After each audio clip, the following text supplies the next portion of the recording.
Hello and welcome back, or welcome to my YouTube channel. In this video, I'm coming at you live from in my closet. I'm on the floor of my closet to do some voiceover.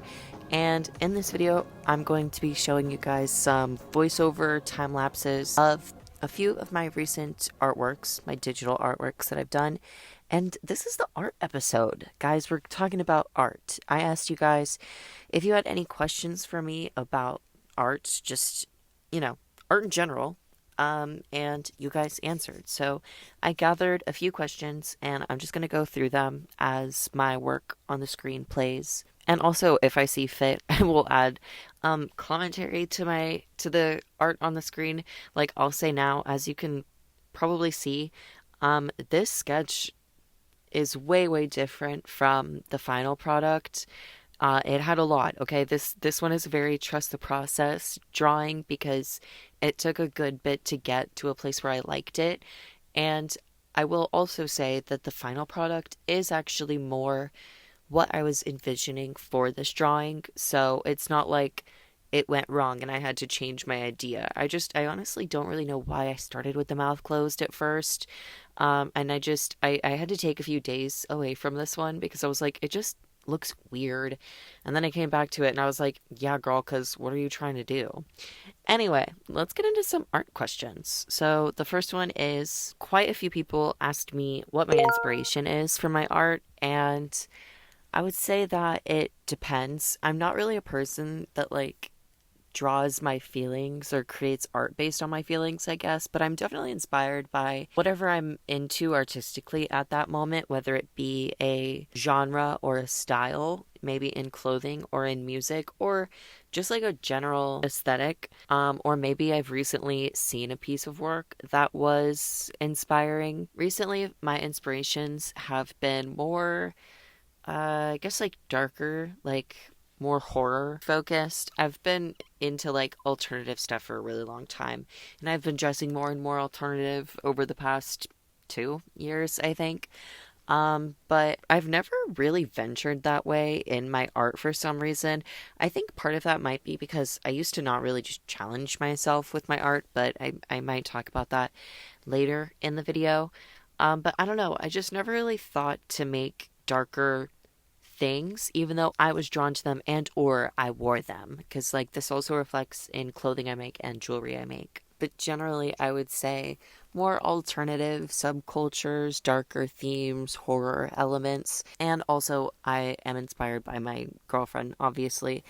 She's the basis for not this painting but another one that's in this video. She inspires me a lot, and I give her credit for most of my, I mean, not most of my creativity because I have been doing art forever, but she definitely inspires me to be the truest and best version of myself. And so I definitely feel like that's been coming out of my art, and I feel like she's been subconsciously and consciously coming into my art as I've been drawing her directly as well. I feel like it took a while to answer that question. I was asked what my favorite medium to work with is, and I think I'm going to limit that to, I'm going to say 3 mediums. I know you asked for 1, but I'm going to give you 3 because truly it just depends. So my 3 favorite mediums. I would say digital drawing because it's not necessarily the easiest, but it's the least material heavy, so it's kind of something I can always do. Whenever I'm feeling less physically motivated or a little worse off mentally, which I have been the past few days, which is why I've been doing so much more digital art, I will just do digital art because it's so much easier for me to just get on my iPad and draw whatever weird dark thing is in my brain for no reason. So definitely digital drawing, but I also really like oil painting. If I'm going to do a physical drawing, I would lean towards oil painting. It's something I started to do just about a year and a half ago, I think, but I don't know why it took me so long to get into it. I love oil paints. I think it's one of my favorites, if not my favorite form of paint, because I'm someone who, for the most part, has only ever worked with acrylic and watercolor. I've worked with gouache sometimes in my past, I guess growing up in school and stuff. But I recently got reintroduced to gouache. But nevertheless, I came from being a predominantly acrylic painter, and so changing switching up to oil painting was honestly life-changing for me because it's really nice for me to be able to just, it's easier to blend, it's easier to alter, because I always had ideas that were, first of all, outside of my skill level, which I think is fine because I think you should kind of maybe always have that because then you're always challenging yourself. But I also like wasn't physically able to do those things, not just in skill, but in like material, because I wanted to do all this elaborate stuff that acrylic doesn't really allow, in my personal opinion. And that's not obviously a strict rule, it's just dependent on how good you are at acrylic, to be fair. But it just dries a lot faster. It's a little bit harder to work with, in my opinion. So oil painting is up there as my, it's in there in the top three. And then the third one is pottery, or just like clay making, but I'll say pottery in like all forms. Wheel building is like therapeutic and stressful. It depends, but I I don't know. It's just kind of a completely different art form than typical because there's an element to it that's completely out of your control, and it kind of just has a mind of its own, the clay especially. That's the picture that I used for this painting as like the base. And now it looks like she has a little mustache. She looks like a little cricket.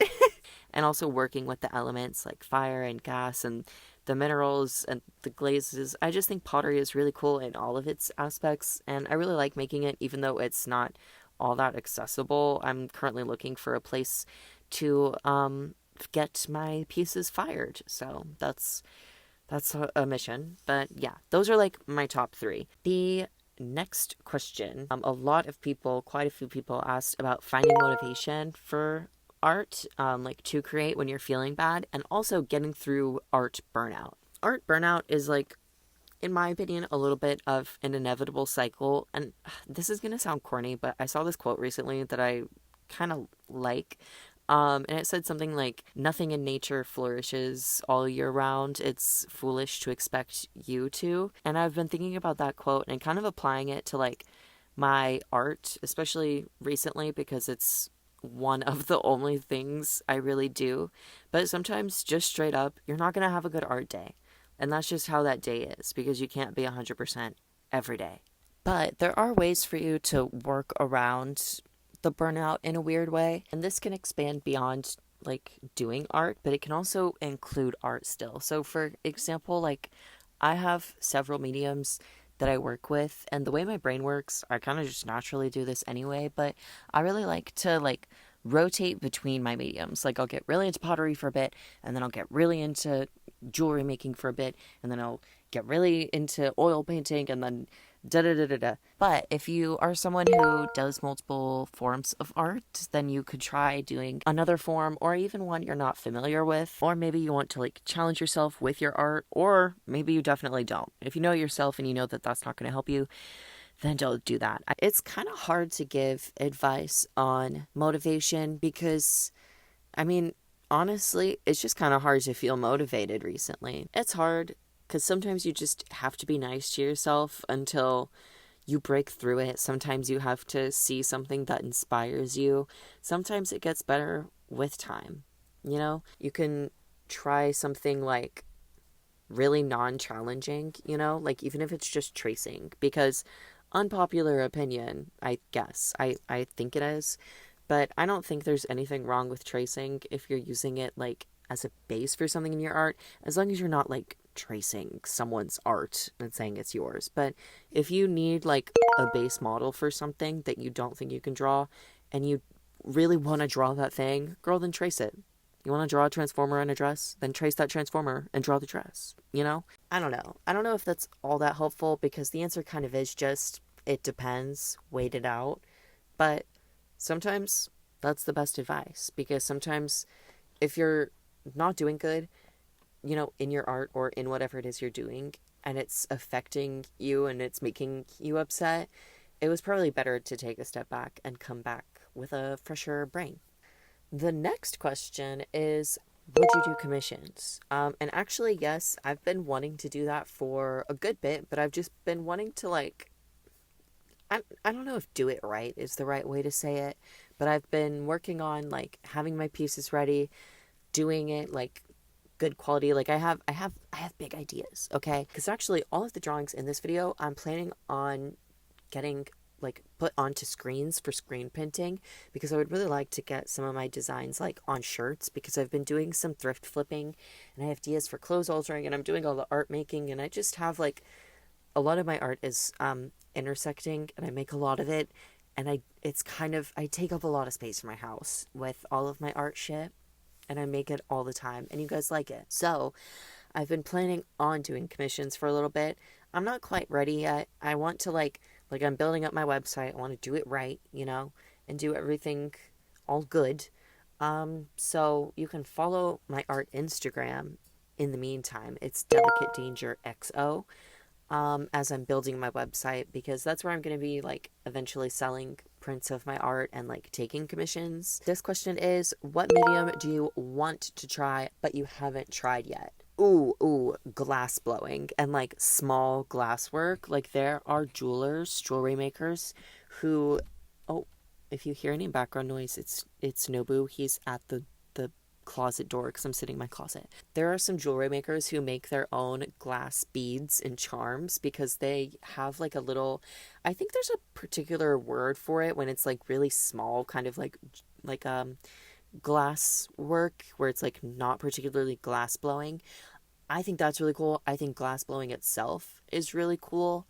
So yeah, I think that's definitely the big one, because honestly, it's truly not to come off as like a brag, but most mediums I've wanted to work with, I think I have.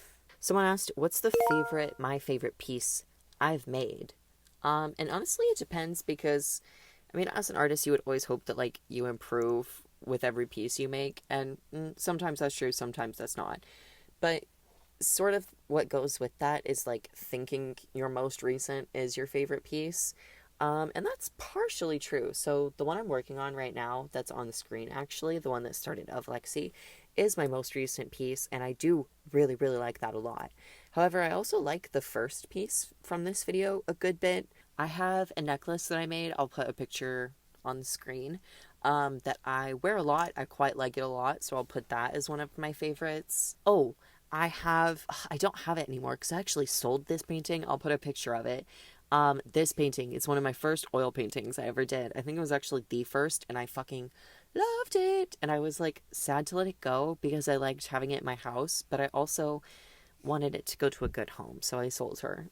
Someone asked, transitioning to digital art, how did I do it and was it difficult? So kind of, I guess.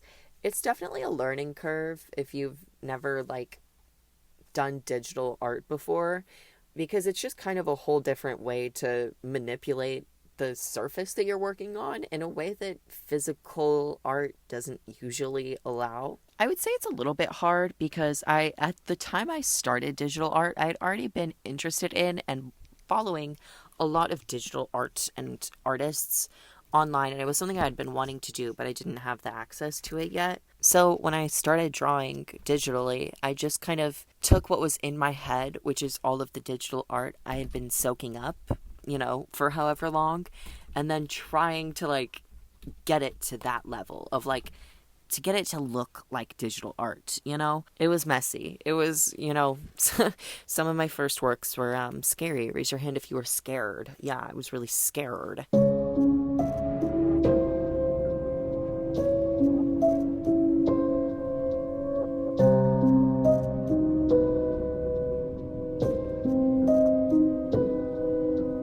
Overall, though, I don't think that digital art is harder than traditional art. I would kind of argue that it's the opposite, just because you have the access of, photos and the color wheel and just everything being digital, in my opinion, does make things pretty easy.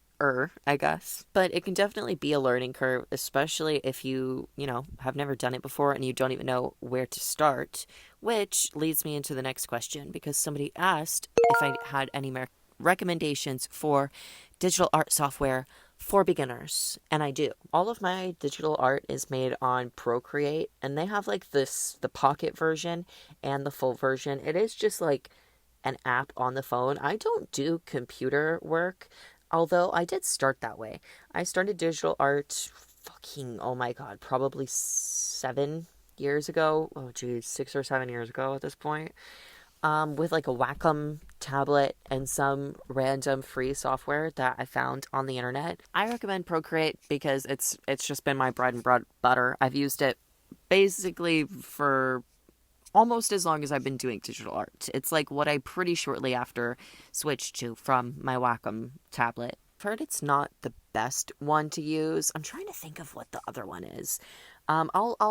Editing me will maybe put some things on the screen of things that I can vouch through anecdotal evidence of which I've seen the art Twitter community recommend these things. Okay, so here are some free search softwares. Okay, there you go.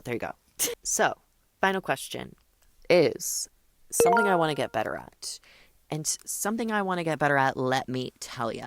Right now, my main thing that I've been working on is just adding shit, making things more interesting. Because for a long time, I feel like my digital art was, I had the spirit. I was making attempts, but I wasn't really doing all that great. And to be fair, that was just me being stubborn because for some reason, when it comes to crafts, I'm just a stubborn person, and I am convinced that I can just figure it out on the first try and do it perfectly on the first try. And you know what? Sometimes I can, but most of the time I can't. And that's fine.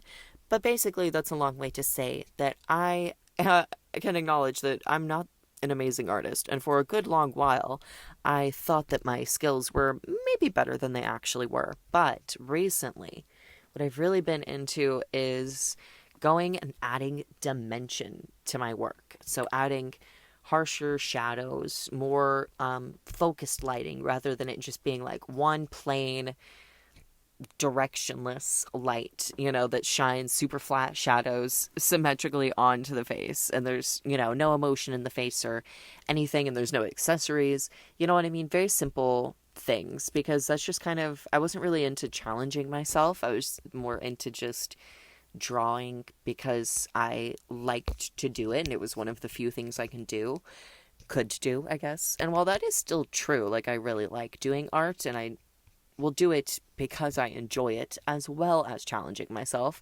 I also like challenging myself. So something recently I've been trying to do is multiple subjects. The thing on the screen right now isn't really proving it because it's just faces, which is actually kind of what this whole video has been. But trust me, I have been working to do more body work instead of just like portrait shot, like headshots of girls. More expressions, more movement, and also more abstract and more gore. So, yeah, that was me talking about art with you guys, and I hope that you liked me hearing this. What? I hope that you liked hearing about me talk about this. Literally, what the fuck was that? I'm scared. Guys, I'm scared. And I need to go drink water now because I've been talking for almost 30 straight minutes, and I've had to cough and clear my throat a lot. And those of you out there who have really good headphones or something can probably hear the spit in my mouth, and you're probably like, oh my god, your mouth noises are so gross. And I'm probably like, I know, I'm so sorry. I'm gonna go get water. Thank you for thank you for watching this video. I hope you liked the art in it. I will be doing more art. I do more art all the time, so subscribe if you haven't.